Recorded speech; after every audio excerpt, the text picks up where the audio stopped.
Bonjour, bienvenue sur cette chaîne.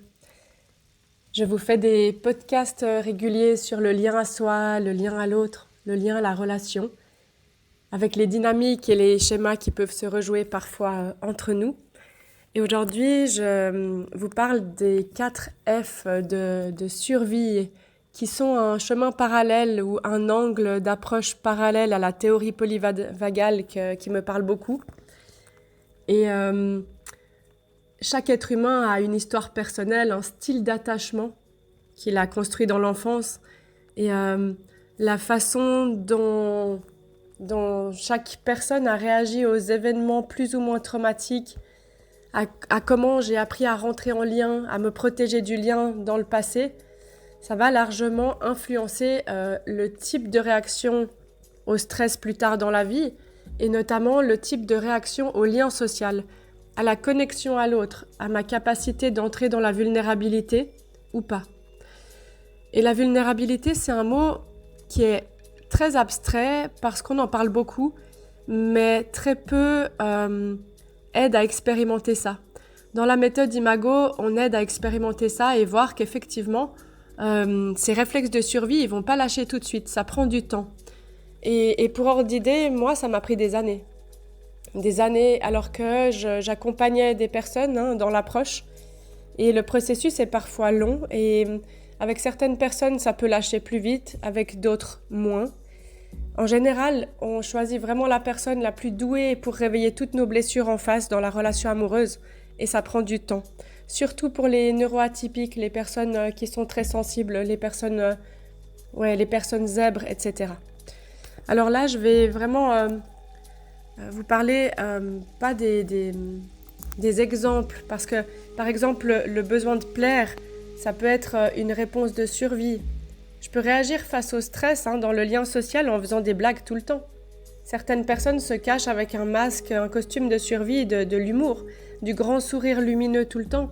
Moi, je connais des personnes comme ça, et c'est aussi pour ne pas être vu dessous.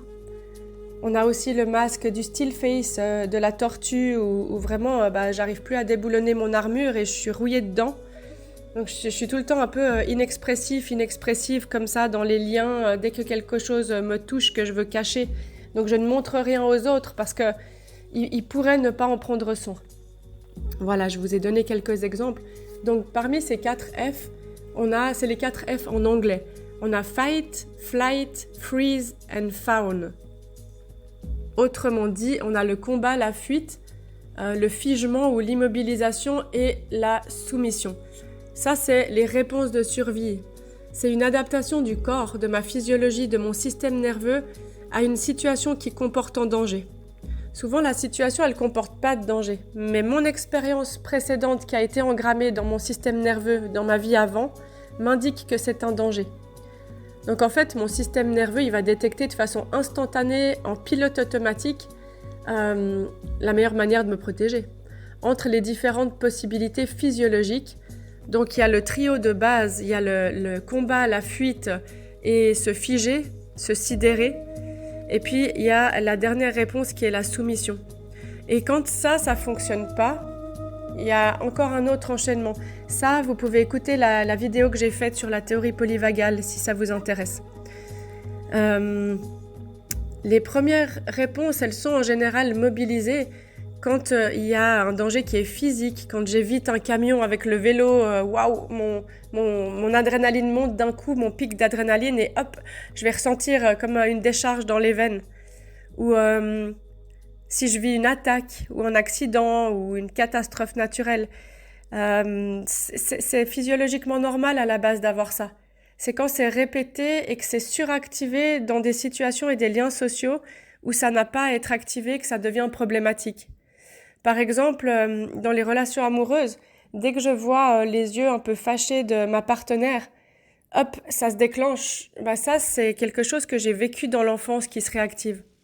C'est un souvenir de mon parent qui était pas content, qui se réactive. Et du coup, ma partenaire, dans mon exemple, se prend en fait mon réflexe de survie. Donc soit je vais figer, faire la tortue, ne plus rien dire, me fermer, soit je vais faire plein d'humour et la personne en face, dans le premier cas, elle va se sentir complètement pas comprise, pas entendue, rejetée. et ça va lui activer ses propres mécanismes de survie. Et dans le deuxième cas, elle va se dire, mais il se fiche de moi, il prend pas du tout la responsabilité, il voit pas que c'est important et il se marre. Donc vous voyez comment ça peut se réactiver dans la relation amoureuse où ça paraît anodin, mais en fait, ça, à long terme, ça crée de l'eau dans le gaz et ça nous déconnecte profondément quand on les met pas en lumière. Face au danger perçu par un petit enfant, que la figure d'attachement, le parent qui est censé s'occuper de moi et me donner de l'amour, est peut-être pas en mesure de me répondre de façon adaptée, d'accord, que ce parent ne considère pas mes besoins émotionnels, ne me fait pas de miroir émotionnel et n'y répond pas. Par exemple, quand je suis triste, j'entends tout le temps « Ah, ça sert à rien d'être triste pour ça ». Ou quand je pleure, on me laisse pleurer seule. Je vais avoir tous ces mécanismes-là qui se mettent en route et au bout d'un moment, la dernière réponse, le faun, elle est assez relationnelle, voire purement relationnelle. Je me soumets. Mais je peux me soumettre en me rebellant. Hein. Ça veut dire qu'à quelque part, il y a un endroit de moi qui ne va pas accepter ça. Mais soit je suis dans le refoulement, je vais enterrer tout ce que ça me génère en moi comme émotion et comme souffrance pour ne plus le montrer, plus le ressentir. Et je vais devenir ce masque du rigide, de la rigide. Ou alors, pour pas aller dans un effondrement de moi, je vais aller peut-être dans l'humour, celui qui remet de la joie, parce que comme ça, au moins, j'ai du lien. C'est mieux que rien. Donc j'ai compris que je pouvais pas montrer mes larmes, que je pouvais pas me plaindre, qu'on s'en fout de mon émotion. Par contre, quand je suis là pour tout le monde, je fais rire tout le monde, je suis tout le temps un soleil, waouh, là c'est bon, j'ai du lien. Donc je suis aimée. Vous voyez comment ça se construit ? Allez, je continue parce que ça c'est plutôt la vidéo sur les costumes de survie. J'en ferai une deuxième d'ailleurs, un de ces 4. Le système nerveux, il va donc choisir une réponse qui est adaptée en fonction de ce qui lui est familier, qu'il connaît déjà. Un enfant qui va faire un chemin de vie dans une famille qui est plutôt sécure, on appelle ça. Donc, je vous rappelle les 4 styles d'attachement. On a évitant, ambivalent ou désorganisé, sécure et anxieux. Donc, une personne qui est sécure, qui a grandi dans un environnement safe, sécure, elle aura plutôt une bonne fluidité, une bonne souplesse par rapport à ces 4 réponses. Et elle pourra, comme un bon navigateur, naviguer d'une eau trouble à une eau profonde, à une eau tempétueuse, voilà. Naviguer facilement de l'une à l'autre. Et avec une intensité moindre. C'est-à-dire que quand je vais me retrouver dans un attachement sécure avec une personne qui a une surémotion en face ou qui a une émotion, je vais pouvoir l'accueillir avec empathie, mais ne pas me perdre dans l'autre. Je vais rester chez moi, dans mon centre, ça ne va pas me faire réagir corporellement. Je ne vais pas réagir avec agressivité, je vais accueillir ce que vit l'autre, et puis après je pose mes limites de manière saine. Je peux mobiliser une agressivité entre guillemets saine et me désengager du lien, mais en toute conscience quand je suis sécure. Et en général, ça assure une bonne protection de cette personne-là, de son intégrité physique, psychique, morale, face à un danger ou à une connexion qui est inadéquate à l'autre. Et puis, la fuite, elle sera utilisée quand la confrontation, j'ai essayé de parler à l'autre personne 1 fois, 2 fois, 3 fois, 4 fois et que c'est pas possible. Au bout d'un moment, je me désengage du lien, mais de manière consciente. Si je suis safe, je vais plutôt utiliser le figement, pas comme un mécanisme de survie, mais je vais plus être dans la réaction, je vais être dans l'action. C'est-à-dire que je fais la différence entre quand j'ai un pouvoir d'action dans une situation et que je peux mettre en place quelque chose pour changer les choses ou quand j'en ai pas. Et si j'essaye de tisser un lien plus émotionnel dans la vulnérabilité, d'inviter l'autre personne en face plusieurs fois et que ça ne fonctionne pas, tout simplement, ça va générer un peu de tristesse, de la colère. Je vais aussi faire un processus, mais je m'éloigne tranquillement parce que je sais que ce lien n'est pas bon pour moi. Donc ça implique forcément un processus de deuil, par exemple. Mais il aura moins un effondrement interne qu'une personne qui a un attachement évitant ou anxieux ou ambivalent, qui, elles, justement, vont aller dans les extrêmes de ces réponses physiologiques. Soit je mets tout de côté pendant un moment et ça me rattrape plus tard, soit je le vis avec une intensité qui est monumentale. Enfin voilà, vous avez compris l'idée. Les enfants qui sont assez régulièrement exposés au stress ou à un manque de miroir émotionnel, ou à du harcèlement scolaire par exemple, ou les enfants qui sont très sensibles, ils ont l'habitude d'observer le monde autour d'eux et de très très jeunes, de se poser la question dans leur tête en permanence, qu'est-ce que je dois dire, qu'est-ce que je dois faire? Et du coup, ils sont plutôt en train d'observer comment ils doivent répondre à la situation que de la vivre. Donc ça revient à les ramener dans un monde de mental, d'éther, qui n'est pas incarné. Ils sont dans leur tête tout le temps, mais ils n'ont plus de présence à leur corps très très tôt. Et ces enfants-là, ils apprennent à répondre au stress en utilisant de façon excessive 1, 2 ou 3 de ces réponses, ou alors un enchaînement de ces réponses qui démarrent en général depuis le freeze et le fawn. Et le modèle utilisé, il va se rigidifier dans le temps. Parce que c'est un fonctionnement par défaut. Plus je me demande quelle phrase je dois dire, que j'arrive pas à me faire comprendre, alors que plus ça se met en place. Et plus je vais aussi générer, sans faire exprès, des relations qui me font rejouer ça en permanence. Parce que moi, je l'ai pas encore travaillé à l'intérieur de moi. Moi, j'ai mis des années à pouvoir regarder les gens dans les yeux et à pouvoir rester dans la vulnérabilité, à pouvoir avoir mon corps qui ne réagissait pas. Et dans certaines situations, ça se produisait. Donc, j'ai appris à les connaître, à quel moment ça se déclenche, pourquoi et avec qui. Et quand ça se déclenche, c'est un indicateur. Aujourd'hui, je les connais bien, mes indicateurs. Et j'ai mis quelques années à comprendre en fait mes enchaînements. Parce que j'en avais plusieurs, j'en avais pas qu'un seul. Et je pouvais avoir autant l'enchaînement très explosif que la fuite, que plein d'autres. Donc dites-vous que vous n'en avez pas un qui réagit tout le temps de la même manière. Et qu'on ne va pas en 2 semaines identifier ça. Ça prend du temps, vraiment. C'est au contact du monde et des liens et de mon partenaire, ma partenaire, la personne qui m'active le plus, je peux apprendre, je peux conscientiser petit à petit ces réactions, petit à petit les changer. Rappelez-vous que c'est un processus, ça prend du temps. Et donc, quand j'ai grandi dans un contexte où je suis dépendante de mes parents quand je suis enfant, ou des personnes qui s'occupent de moi. Et du coup, quand je dois adapter mon comportement et l'expression de mes envies et de mes besoins à ce qui est indisponible chez mes parents, que je dois m'adapter parce que j'ai pas de réponse pour prendre soin de ça, ça se cristallise. Et une fois qu'on est jeune adulte et qu'on comprend les choses, ça veut pas dire qu'on va réussir à déprogrammer le programme tout de suite. Ça prend des années. Et de les mettre en lumière dans le mental, c'est chouette, mais après de le mettre en pratique, ça ne se répare entre guillemets que par répétition avec des expériences saines. Et les expériences saines, c'est moi qui vais les générer en affrontant mes peurs et je vais communiquer mieux pour expliquer mon fonctionnement aux autres, à mes amis, à mon partenaire, ma partenaire, et on va en prendre soin à deux. Et je me mets avec une personne qui peut aussi faire de même. Et on fait un chemin d'engagement dans ce processus de réparation à plusieurs, à deux. Et ça nous aide en fait. C'est possible de réparer ça. Il y a plein de méthodes pour réparer ça. Donc ça, vous pouvez m'envoyer un mail pour une séance personnalisée. Si vous souhaitez travailler ça ou découvrir les vôtres, vos schémas réactionnels, je suis vraiment disponible pour ça. Donc de m'adapter, de me suradapter et d'emménager ça, qui est un aménagement de mon système nerveux, de toute ma structure physique, psychique, tout, c'est extrêmement coûteux.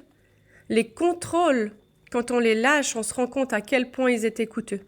Je peux vous dire que moi, quand j'ai lâché certains de mes contrôles, je me suis rendu compte après coup, quand je retombais dans ce même comportement, dans mon vieux travers, j'étais épuisée tout de suite. Donc, ils sont coûteux, ces contrôles. Et ça nous permet, en fait, en grandissant, de préserver le maximum de proximité avec ma famille. Et donc, de survivre. Ça, c'est physiologiquement, universellement normal. Ça veut dire que quand on arrive dans le monde, on a envie d'être aimé, on a envie d'aimer, c'est tout. Et du coup, quand on est enfant, on ne comprend pas que l'amour ne peut pas être inconditionnel. En tant qu'enfant, on est dans l'amour inconditionnel, on a ça en nous, tous les êtres humains.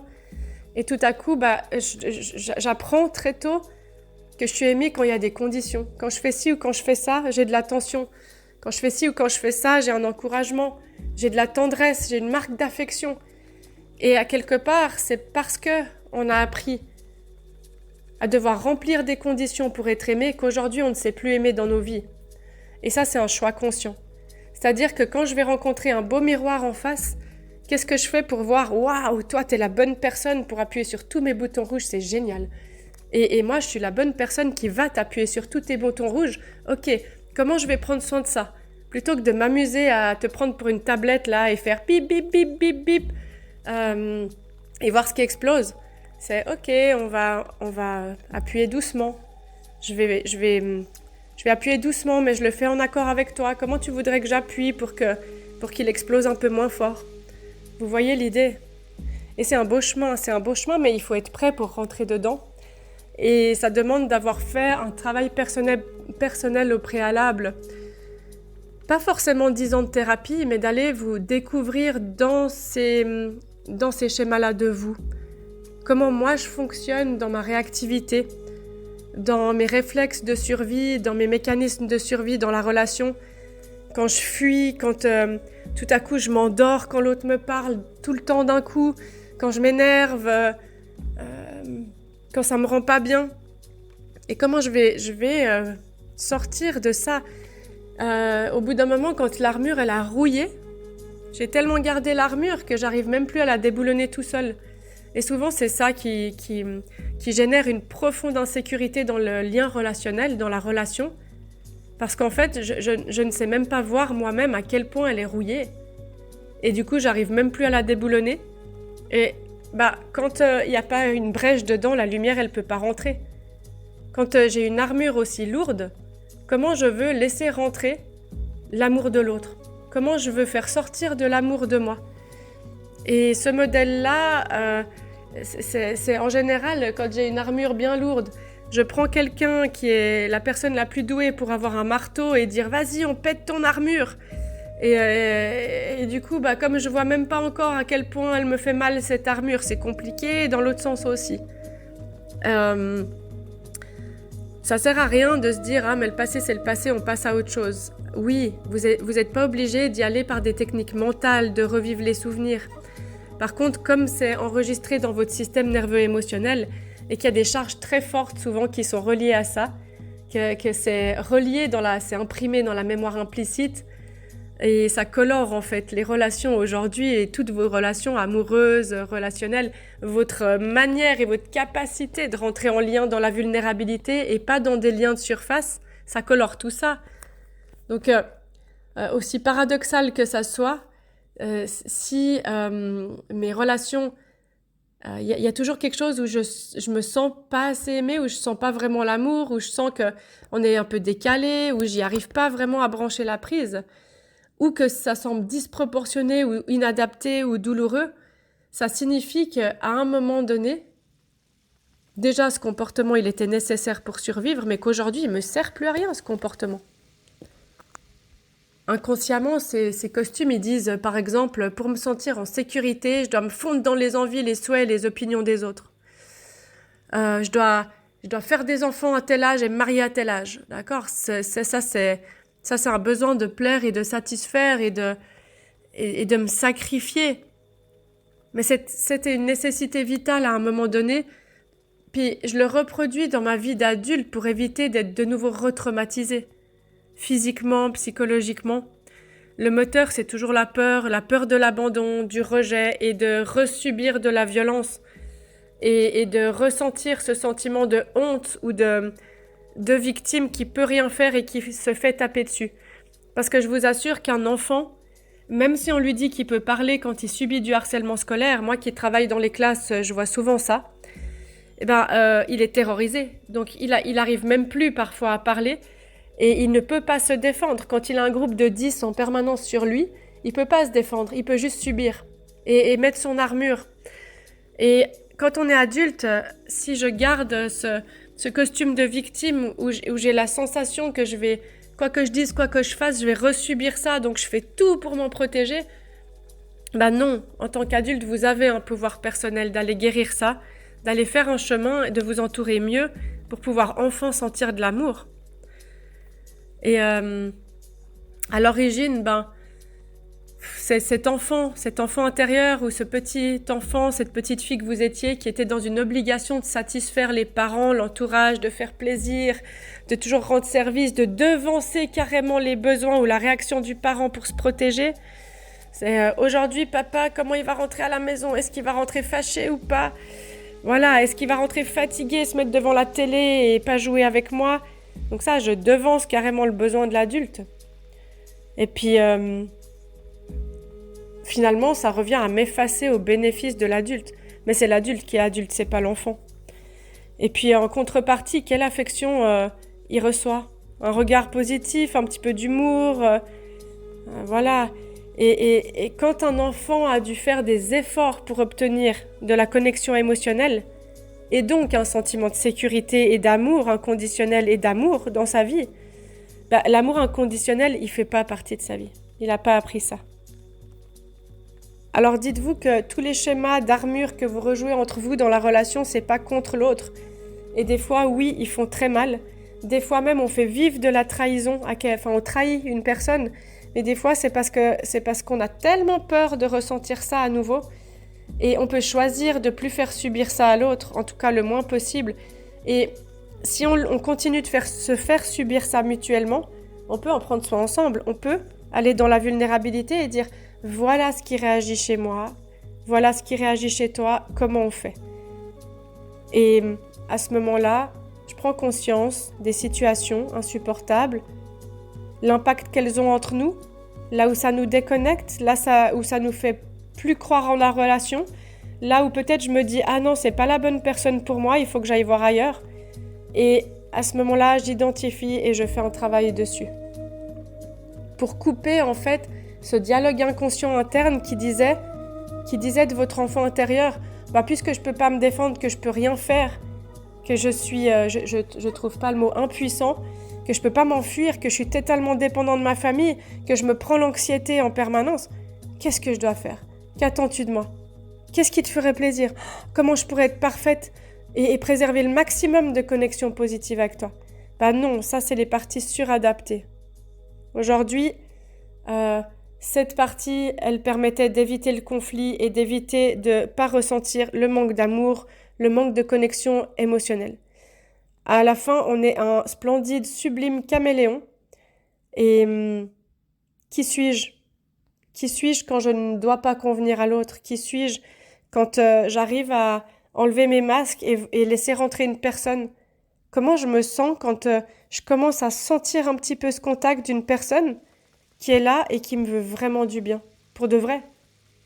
Est-ce que j'arrive à y croire? Est-ce que j'arrive à le recevoir? Et moi, est-ce que j'arrive à offrir ça pleinement à l'autre personne? Je vous parle pas du mental, là, ça se passe sur un autre plan. Ça se passe sur le plan de la vulnérabilité. Comment vous vous sentez à l'idée de faire l'expérience de ça dans vos vies? Et d'enlever un petit peu cette énergie de tout ce temps que vous avez passé à observer les mimiques, les réflexions, les avis des autres, qu'est-ce que vous deviez faire, pas faire. Et d'écouter les conversations pour voir, évaluer si c'était risqué d'émettre votre opinion ou pas. Ouf. Et si vous sortiez de tout ça, et surtout dans votre relation amoureuse, qu'est-ce que ça générerait de beau en fait? Et quand je vois de moi que tant que je choisis de faire plaisir aux autres à mes dépens, je serai piégée. Et si je vois de moi à chaque fois que j'utilise le calcul mental pour essayer de contrôler la relation ou la réaction de l'autre, d'accord, si je fais ça, elle va faire ça, il va faire ça, ça marche pas en fait, là je suis piégée. Je suis piégée dans ces réactions de survie. Je dois trouver le courage en fait d'abandonner le contrôle en cheminant, en étant franc, honnête, authentique avec moi et avec les autres, de mettre une congruence entre mon dire et mon faire, émotionnel, physique, verbal, mental, et laisser les autres répondre comme ils l'entendent. Et s'il se passe quelque chose en moi de l'ordre de la colère, de la tristesse ou de la honte, je le partage à l'autre parce que c'est le fait de partager ce qui se passe en moi qui crée de la vulnérabilité et qui crée de la connexion. Donc ces problématiques d'attachement, elles sont tout le temps en train de revenir, partir. Et c'est pas si facile que ça de sentir l'amour. Pour les personnes qui n'ont pas un attachement sécure, c'est un grand chemin. Gardez à l'esprit que vous n'êtes pas seul, qu'il y a beaucoup de personnes comme ça et que ça se travaille. Et en général, on se choisit par costume de survie inversé, ce qui rend le travail bien plus intéressant, certes, mais bien plus difficile. C'est-à-dire souvent, on a une personne anxieuse avec un attachement anxieux qui va se mettre avec une personne évitante. Donc l'anxieux est tout le temps derrière l'évitant, à vouloir du lien, et l'évitant est tout le temps en train de dire « Oh, waouh, mais en plus il lit en moi, elle lit en moi, ça me fait flipper, je sais pas quoi en faire. » Ou bien elle est tout le temps sur mon dos, ça m'étouffe. Donc plus je vais rejeter l'autre, plus il va s'accrocher, plus il va lire en moi pour se suradapter. Et en général, les personnes se choisissent comme ça par lien d'attachement aussi, parce que ça fait travailler. Parce que ce qu'on cherche, c'est de réparer ça des deux côtés, justement, et d'avoir une personne qui nous offre les choses différemment. Et vous pouvez être cette personne. Donc rappelez-vous, on peut devenir le ou la bonne partenaire en faisant ce choix. Et puis, si mon interlocuteur ou mon partenaire en face montre des signes de colère, déception, distance, rejet, tristesse, critique, là, quand je vais réagir avec mes costumes de survie, c'est soit ouf, vite, je monte un besoin de flatter, de plaire, de sourire, de faire plaisir, ou je m'énerve, ou je fuis à mon tour. Ça, c'était le chemin connu auparavant à l'intérieur de votre système nerveux pour faire baisser une montée de stress insupportable. Et c'était le chemin connu pour retrouver un sentiment de sécurité interne. Aujourd'hui, il est néfaste, il ne fonctionne pas. C'est une sécurité illusoire parce qu'au lieu de créer du lien, ce mécanisme de rouille, là, de costume de survie rouillé sur vous, d'armure, voilà, j'ai trouvé le mot, d'armure rouillée, elle vous isole des autres et surtout elle vous isole de vous-même, de votre vraie personnalité, de votre essence et elle vous fait, hop, remonter dans le mental à trouver des certitudes. Et à vous convaincre en fait de choses mentales alors qu'en fait c'était simplement d'aller sentir ça et de déboulonner l'armure, de sentir à l'instant T, ok, ça m'a mis dans l'insécurité, ça m'a fait fuir, ça m'a fait peur et voilà comment j'ai réagi mais physiologiquement, pas mentalement. Et de dire que l'amour ne peut pas être totalement inconditionnel en tant qu'humain parce qu'on est des êtres de condition. Mais par contre, c'est de vous ôter de l'idée qu'il faut forcément faire beaucoup d'efforts pour recevoir peu. Parce que c'est très faux. Quand on s'intéresse réellement à ouvrir ces espaces ensemble et à s'intéresser « Ah mais en fait, comment tu te sens aimé vraiment ?» Moi, je me sens aimé comme ça. Et que tous les deux, on partage. On peut commencer à faire plein de petits gestes qui ne nous coûtent pas, qui font que l'autre se sente en sécurité tous les jours, toutes les semaines, tous les mois, tranquille. Et se différencier des autres, de qu'est-ce que j'aime au fond, c'est quoi qui fait que moi je suis spéciale qui me différencie des autres, qu'est-ce qui fait que je suis spéciale pour cette personne parce que j'ai cette partie-là que l'autre a perdue, qu'est-ce qu'on pourrait se remplir, se compléter, qu'est-ce qui fait que je suis moi et qu'est-ce qui fait que j'agis ou je pense comme ça et est-ce que ça vient de moi ou des autres. Et je repense à la dynamique dans laquelle s'est installé ce comportement et je peux être fière de tout ce que j'ai déjà récupéré. Peut-être que vous avez cheminé déjà tellement de choses. Alors, une petite phrase d'un monsieur qui travaille sur le syndrome de stress post-traumatique, Pete Walker, dit « Je suis pas ta chose, j'ai des émotions, je ne t'appartiens pas, mes goûts me sont personnels. C'est toi l'adulte responsable. Je ne suis pas ta continuité. Je ne suis pas ton anxiolytique. Je suis moi. » Et je vous laisse avec ça. Vous pouvez la répéter, la réécouter. Et j'espère que ce podcast vous aura aidé à mettre en lumière certaines choses Et n'hésitez pas à me contacter si besoin, à partager cette chaîne parce que ça peut aider beaucoup de personnes de mettre ça en conscience. Et moi, je vous dis merci beaucoup, beaucoup pour votre écoute. Vous êtes pas mal d'abonnés, des nouveaux, des nouvelles. Et ça me fait plaisir. Ça m'encourage à vous faire ces posts. Et je vous dis à bientôt.